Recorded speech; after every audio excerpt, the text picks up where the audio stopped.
Hello বন্ধুরা, তোমরা শুনছো ছোট গল্প বিশাল ভদ্রের লেখা ঈশ্বর দর্শন। অনেকদিন বৃষ্টি না হওয়া গ্রীষ্মের সন্ধ্যা। গাঢ় লাল শর্টস, স্যান্ডো গেঞ্জি পরা ফর্সা বাচ্চা ছেলেটাকে প্রায় টানতে টানতে মা বেড়াতে নিয়ে চলেছেন। বেলুন, ফুল, ফুচকা, মৌচাক, জলযোগ, যেটাই চোখে পড়ছে দাঁড়িয়ে সব দেখা চাই।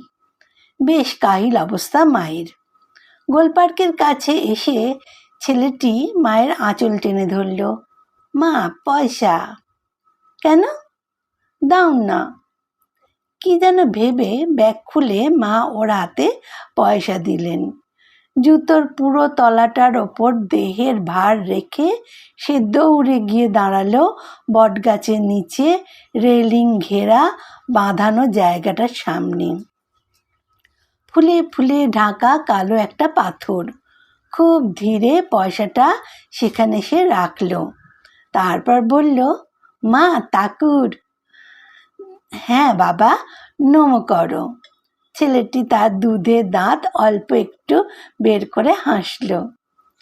কই, নম করো, এইরকম আমার মতো করে। কালো পাথরের দিকে তাকিয়ে অবাধ্য শিশু আবার হাসল। চেনা মানুষের সঙ্গে দেখা হলে আমরা যেমন হাসি। গল্পটা এখানেই শেষ হলো।